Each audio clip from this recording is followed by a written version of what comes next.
Hello everyone, today we are going to start a new season of Gregtech New Horizons. Unlike the previous season, we are not going to ditch the quest book, but we are going to follow it more strictly. The first thing we are asked to do is to gather some dirt, which we can use to hide ourselves if we can't get a bed in time for the first night. But that won't be an issue, since we managed to locate an abandoned building that we sheltered.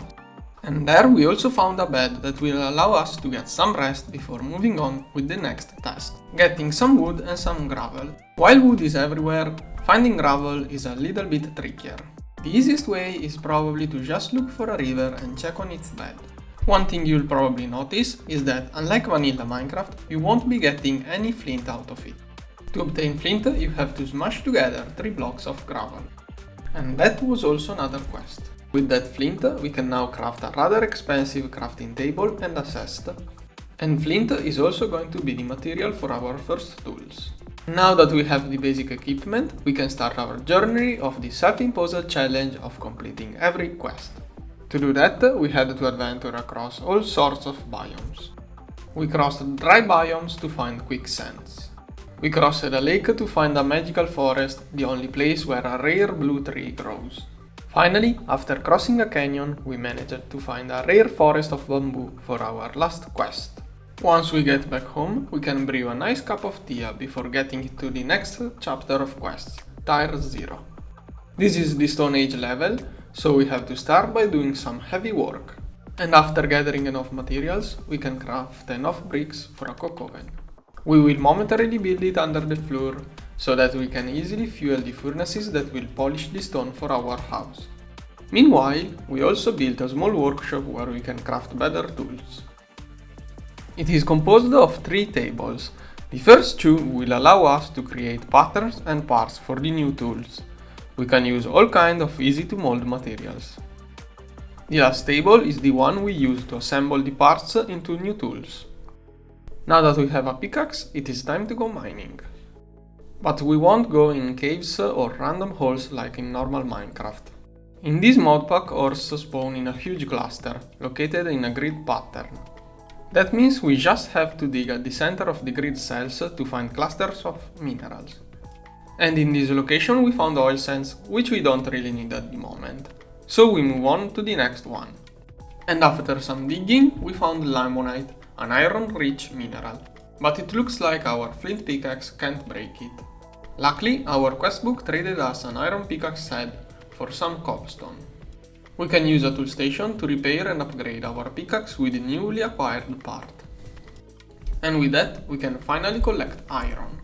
The other nice feature of our new pickaxe is that the more we use it, the more it will level up. This will give modifier slots, which will allow us to add some enchanting materials to our tools.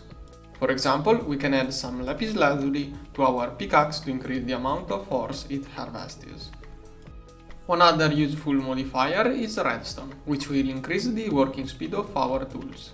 Next, we built a smeltery, which is a variable size structure which will allow us to melt metals and cast parts for our tools. But tools made like that are just for the basic world interactions. To craft more advanced equipment, we need some more refined tools. There are a lot of those, but we can start just with the basic ones. And with those, we can now work iron in all sorts of components. In case you are wondering what for, consider that doors are held together with screws. With all of those new parts, we can now craft many new things. We can start with a new lunchbox, which will hold 6 different foods, helping us cycle our diet. We can upgrade our crafting table in a crafting station, which will access nearby chests and hold items when closed. We can also upgrade our chests using metals, increasing the storage capacity. And by using a lot of cotton and leather, we also managed to craft some backpacks. With all of that new equipment, we can slowly work our way into harvesting a whole tree in the nearby forest. Another great tool of this age is the Ore Finder Wand. To use it, we insert a sample of something we want to find. And then we just keep walking around until the wand starts to react. As you can see, you can even find diamonds just by searching for coal, and that's because there is always some coal around the diamonds.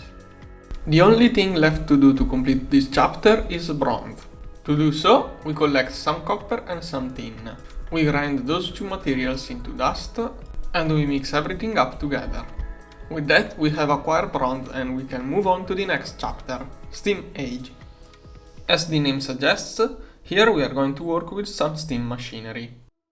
As the name suggests, we are going to work with steam machinery, starting from a small bronze boiler to get our first steam.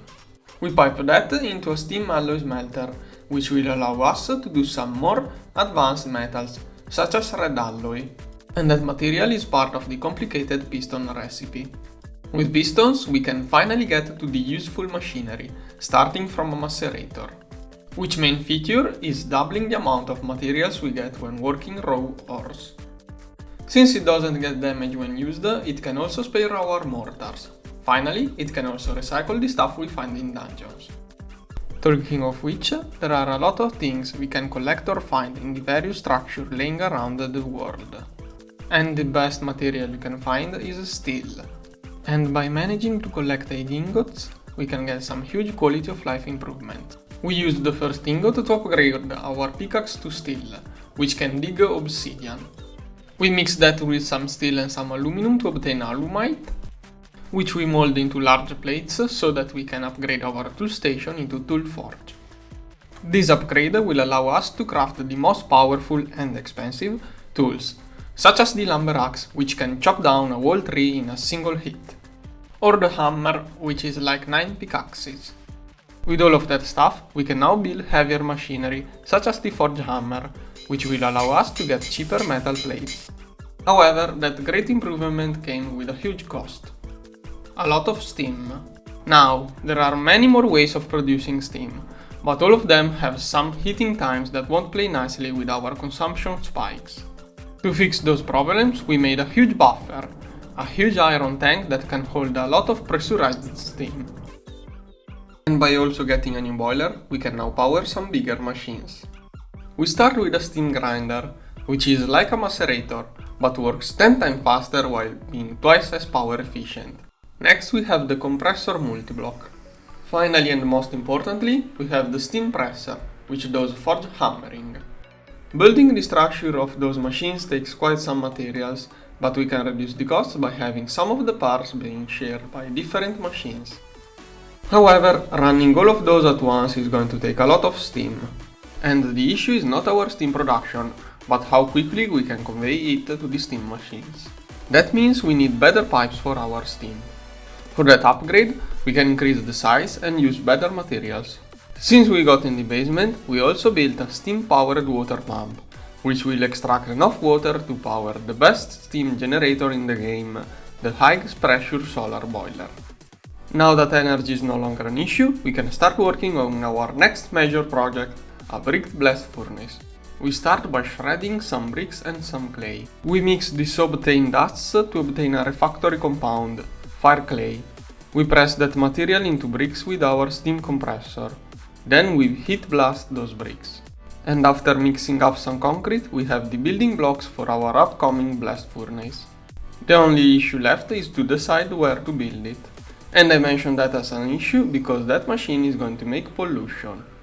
I mean, a single blast furnace isn't going to be much of a big deal, but we will want to build more than one, and we will want to cut on the building costs. And once we had multiple of those running for a couple of hours, we can start to see and feel the effects of pollution. Anyways, now that we have managed to obtain steel, there are many things we can do with it. But first things first. Now that we have steel and flint, we can visit the Nether. This place is filled with nasty creatures, but it's the only place where we can find sulfur, which we need to process rubber. Meanwhile, we can use some steel to make a couple of molds, like the plate one to work rubber into sheets. With those we can craft piston boots, which will make moving around way easier. And at the cost of a single steel ring, we can also get a better backpack to carry around all of our tools. But the most useful thing we can craft with some more steel is a charcoal pile igniter. To use it, we first have to dig a huge hole with some bricks on the bottom. We fill that hole with logs, and after covering all of the wood with dirt, we put our new machinery on top of it. This will start a long process which will leave behind a lot of charcoal that we can gather to fuel our blast furnaces. That will yield us a lot of steel, which we can use to craft some sturdy machine hulls. But those are just a supporting structure. To get any kind of task done, we are going to need at least some motor and some kind of control circuitry. While motors are just a bunch of copper windings surrounding an iron core, circuits are more complicated. We start by laying some copper on a glued wooden board.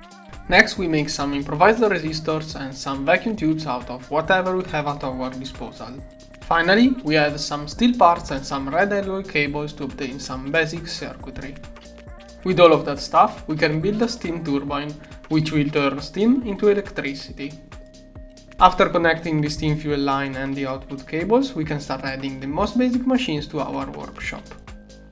But after getting a wire mill to increase our wire production yield and a centrifuge to extract glue and gold, we realized motors aren't enough for more intricate jobs. So we crafted a bunch more of components that will unlock many more machines. But that's something we can see in the next episode. Bye bye!